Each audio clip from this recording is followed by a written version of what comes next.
Good morning.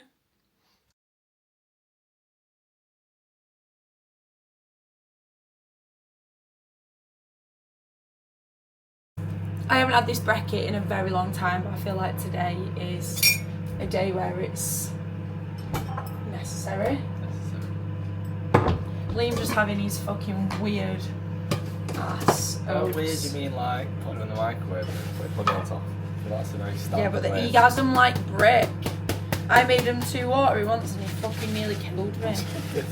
Oh my gosh, oats are going everywhere. Literally, chicken wraps everywhere.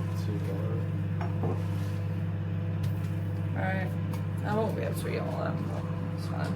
Rather too much than not enough. And then the Perform Whey, the nicest whey ever. This is the cinnamon donut flavour. Boring coming. Oh yeah, we ordered some more flavours in the Black Friday sale. We ordered I really don't remember. We ordered some cream of rice as well. I'm excited to try that. I think that would be really good for pre-workout. We ordered 2 cream of rices and then 2 wheys. I think I ordered cookies and cream. Maybe caramel biscuits. We've had that one before. And then I think I ordered like blueberry muffin cream of rice because I really liked that blueberry muffin that I had the other day before my session. Nice. I might need it. Oh no, I don't need any more water. And then I'm just gonna put my toppings in straight in here and cook the oats with the toppings in, which my toppings are going to be mixed berries, frozen canned. These are from Costco. These actually are probably some of the best frozen berries ever. Just like a handful of those. Obviously if I was still dieting I'd be weighing all this shit out, but to be honest I don't have oats when I'm dieting because yes, just way too many carbs, and when you're dieting, not what you want. I'm so excited. Anyway, I'm gonna wait for my oats to cook. I'm gonna go get changed and then I'm gonna wait. So I'm ready, oats are nearly ready. I am gonna have a scoop of Performance Hydration. Liam's made himself a bottle of pre-workout fuel from Marcham. I've never really took supplements for the last kind of couple of years. I don't really know why, I just haven't, but that's pretty much the only supplement that I will take is hydration, because it's very important for your health, because you need to replenish your salt. Hydration isn't just about water, it's about the salt that you lose, especially when you train a lot. Obviously you sweat and you lose salt. Whoa! So yeah, I'm gonna eat my oats, drink my hydration. I seen a little saying the other day, hydrate before you caffeinate. I love that. Good advice.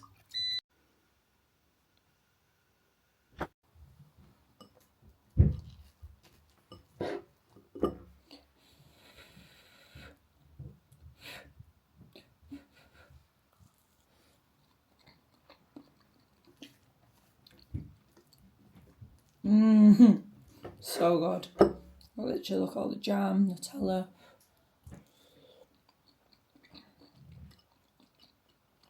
Super nice. Yeah, he said like it's all well and good, you know.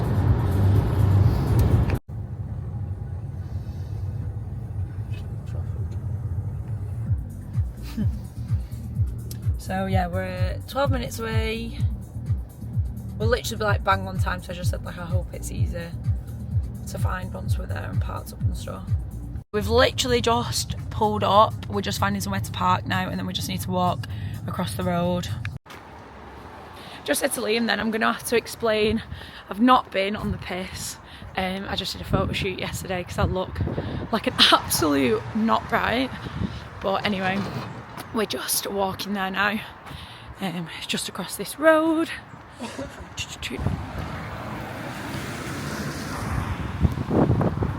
do. Because that's the hardest part, is interpreting the data into action. Because otherwise it's worthless, isn't it? So we're going to do that first. We're going to squat first, then we're going to jump, then we're going to send you away for a coffee to relax, because what we need is we need stability and validity of each piece of the data. So if we get you to squat, jump and then run straight away, we're going to lack a little bit on the run. So we want you to have that little bit of engine back in. Ash, I'm so nervous for that run. I really am. I'm basically going to take blood up constantly as we're going through, every 2 to 3 minutes. And what we'll then do is we'll figure out exactly what's going on, so where you switch from aerobic to anaerobic. We'll get to within a minute of what your marathon potential is, what your like half marathon, 5k, 10k. What we then do is we can start utilising that data and splitting it down to like Hyrox, and that's where we start looking at the data across the board. So we're starting to build a massive stable now of Hyrox athletes where we're getting all this data in. At the moment, Hyrox is very new. So where we look at marathon runners, we've got 50 years of data on a marathon runner. So we can utilise that, and we can put you in that in a pool of people and say, I think you're around about here. When Hyrox, it's a bit like, there's a guy who can run. The most recent heaviest I've got is 110. Okay. But that was 4.2, so maybe 115. I could definitely try to go heavy. We're going to break records anyway. Right, so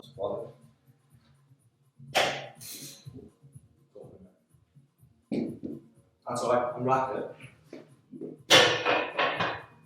I just feel like I'm not going to that. If I feel like I'm not going to that, I'm like. Well, I'll be honest with you, mate, we've had some extremely strong people in here. Like, I'm talking outrageously strong. 300 kgs going, and no one's ever moved that machine, so.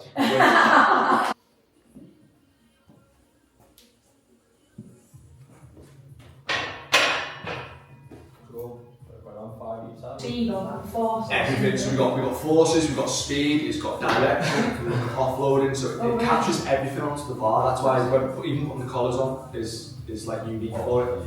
So what I've just found there is obviously in the first couple of lifts is because it's looking that close, is because that's low for Liam.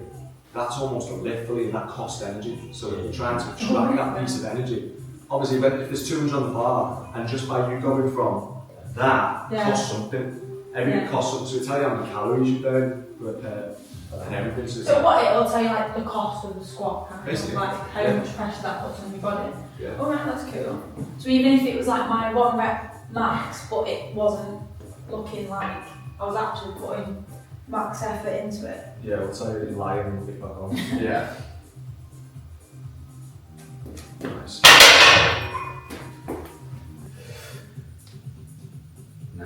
Easy. Easy. I say we're taking this from the FA, so and then we look at tactical and technical in C. So you're looking at just repeatability, so recovering, and in order to go again. And then if you look at all the very, very best Hyrox athletes, and they all sit in the all-time rankings have done the most Hyroxes as well. That's not a coincidence. They're match fit. Like 4. Yeah, they're match fit. That was silly, but there's.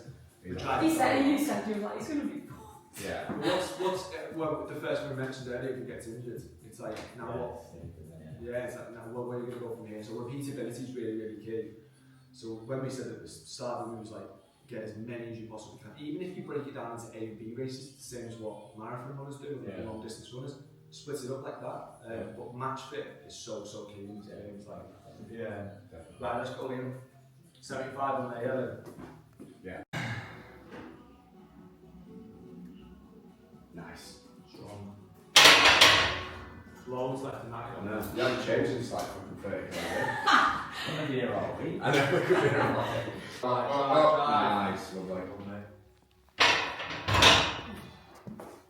Go Tasha straight in. Got it straight. 5. Let's go.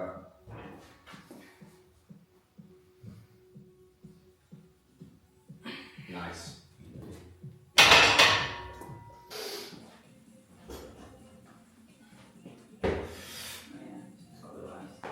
Let's go, mate. Big drive out the bottom.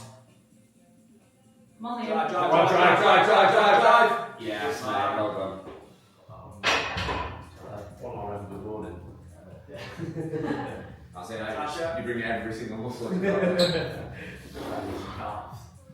Yeah, literally.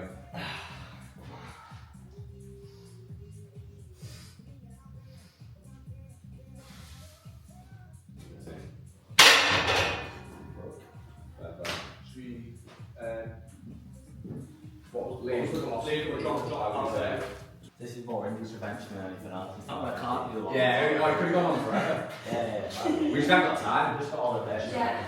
Very good time, we don't need it. So true. Right, let's go then.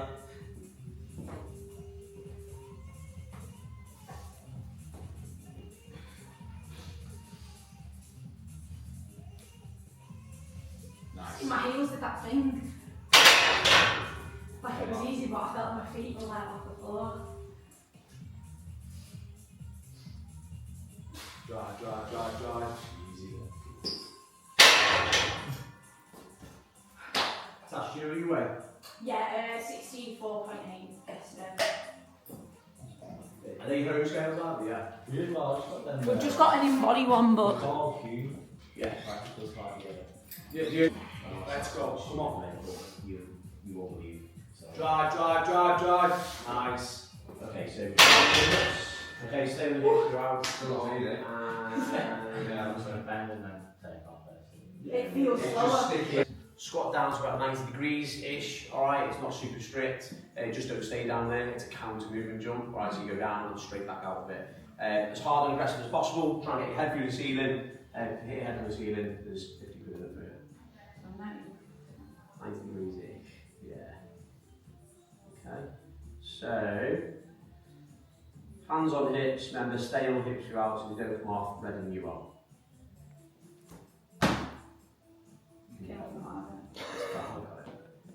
Okay, aggressive, power, more aggressive, yeah.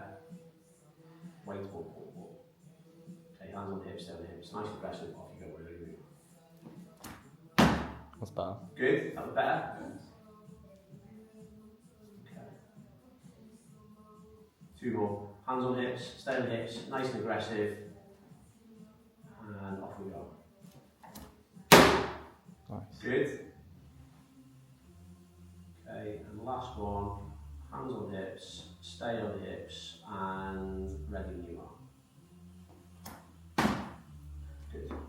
Cool. Good. Right, I'll talk from all those means now. Down to about 90 degrees-ish, alright, it's not super strict, just don't stay down there, it's a counter movement jump, alright, so you go down and straight back out of it. As hard and aggressive as possible, try and get your head through the ceiling, if you hit your head on the ceiling, there's 50 quid in it for you. 90 degrees-ish, yeah. Okay, so, hands on hips, remember stay on hips throughout so you don't come off, ready when you are.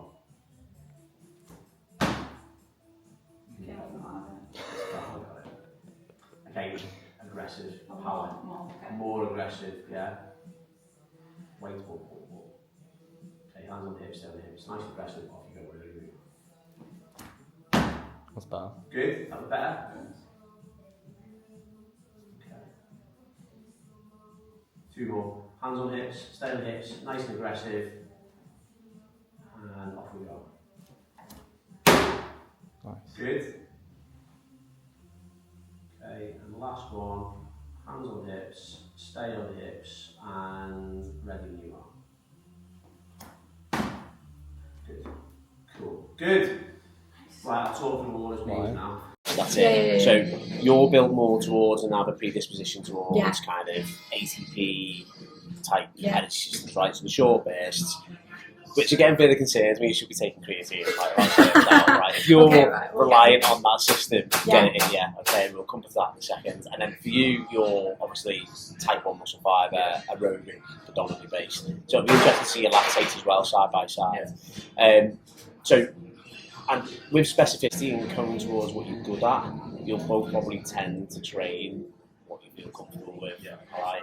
A million. However, what happens is someone like Tasha, for example, you've got a higher predisposition to type 2 muscle fibres, your training age is more orientated towards this, just your training regime is more power focused. And you can see how your P-max, so when you're at your most powerful, is right over to the right hand side, and then this is the load that would be best for you to develop your power. Okay. 86.5. We can see how consistent you are in terms of depth, which who's this? It's Tasha, isn't it? Yeah, so for you, mate, you can see that you're fairly consistent across the board. Now, I'd have concerns if like this was dropping off, and it does happen. We see it all the time. Okay. As it gets heavier, the form Yeah, goes. exactly. Yeah, so it's not, you're not working through range, so it's not really worth it. Or we just tailor and adjust the training, so they do things like box squats, half lifts, 1 1/4 lifts, all this type of stuff. Again, impulse. So this one here, this little yellow line, okay, that's where you're most powerful, which typically is near the top of the concentric bit. Okay, once you've maxed out up here, it's right at the top, so that's where you get stuck in the hole, so to speak. Okay, so to get you out that hole, we want to be here again in that sweet spot, and you can do things like, you know, with bands and chains and all that type of stuff, that the weight increases as you go through. All these types of movements, some of these numbers, so we can look at how long it took you, the distance, the velocity. So the velocity is something we keep an eye on throughout. So people typically 1 RM at anywhere between 0.3 and 0.4 meters per second, and you can see there your velocity as a constant on the last lift is about 0.3. Well, if you're on the treadmill, I'll show you what to do in a second, but essentially, once we've made one hole, hopefully I can just get them from the same site every time, okay? So if you turn it over,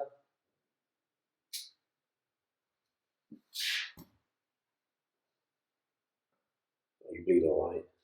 Nice. Wow, And just to clarify, apparently this is going to be proof that I'm not on any meetings. So once this is posted, nobody ever come at me asking me if I want anything. Everyone has to admit it. Get it? Got it sorted. Right, so when you're on here, you'll be running along, okay, every 3 minutes ask for an RPE, so rate of perceived exertion. On a scale of 6 to 20, I hope it's a 6 now, or there or thereabouts. You'll just keep running, focus on running, that's it.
RPE? 19.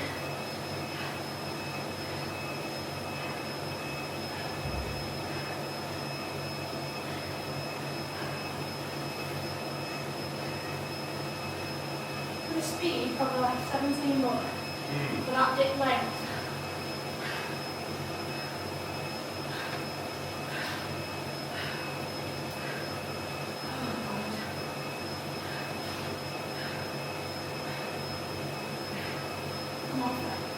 Yeah, to allow that to happen. So you can train what we say fasted to like the lay people, but really training low, so train low carbohydrate availability, and that increases all prompts the body to. Could you do that? So I prefer training at 2 PM, for example. Yeah. I could that would still be technically fasted if I eat at 5 AM. 100% long run. Would you say it's better if I was, say for example, if I was training twice in that day? Yeah. Usually I would do it the other way around. I'd eat, do my strength work, and then running later on, but I wouldn't then re-eat. Is that again the same thing or not? Yeah. Cool, right, okay. There has to be an element of doing fed training as well. Oh, make okay. Sure that they get more efficient at what they're doing. Okay. Right, so you could do like two run sessions a week, one fed, one exactly. low. Yeah, exactly. That's cool.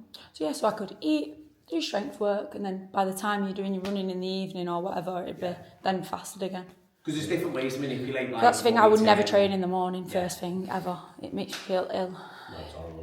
That's why it's hard to get across to people that the training fasted is the easiest way for us to put it. Like you said, it's training low. So if you use your muscle glycogen and liver glycogen to a lesser extent, that means you can go train later. So by lifting in the morning, you've depleted your muscle glycogen. So actually, you're already in a position. You can go back off the back end of that, and go do your run. Do you know what I mean? If you strap the time. Yeah, cool. Because you haven't got, or you've got low carbohydrate. That's good to know.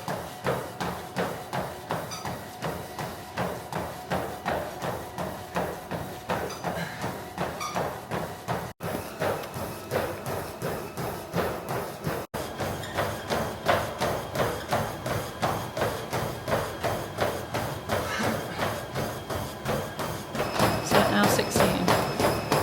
That was where I dropped off. I was like, no.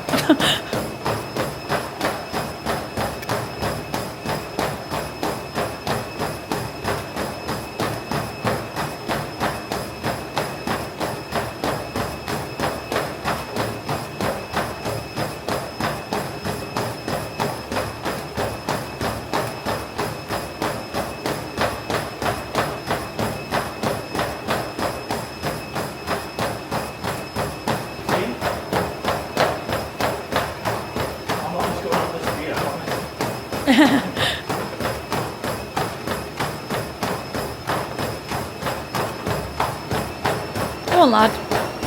Let's go, Liam. Come on.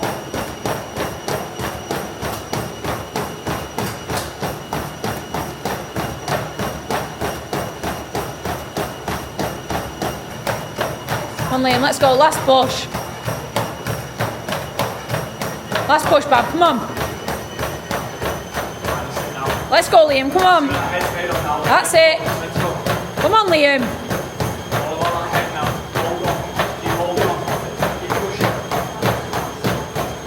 Come on, Liam.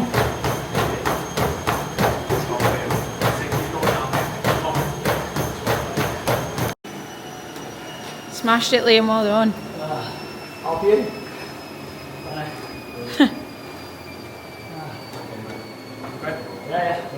Smashed it. To check all the blood work and all the rest of it, but you'll get your training zones like that, so you'll both get something similar to this, where it will give you like your zone 2 type stuff, so it will do it by running speed in kilometers per hour. You'll get it in wattage as well. Do you use a wattage device or not? There's a watt bike in the gym. I sometimes use that, but not for anything heavy. So you can get it for trainers now as well. Oh, okay. Yeah, so you can get a little sensor, the little pods, which is quite useful actually. Because you'll see there's a bigger range, so it goes from like 213 right up to 283. So actually, once you put your body weight and stuff on this little pod that goes on your trainer, it's quite a useful little metric. Because that's only just been added recently, so it's quite a good one. We've got per 1,000 and obviously heart rate as well, standard heart rate stuff. So they're like your training zones, so to speak. Okay, so you can set that up. This is why we're so successful, because no one else can do that. Of course, We're just very fortunate. We've got people like Ash who can test this and interpret this. And if you stick to those protocols and parameters, the growth is ridiculous. But you've got to use the data growth from it. And obviously, as Paul said, it's a snapshot of time. The ideal situation with our athletes is constantly retesting.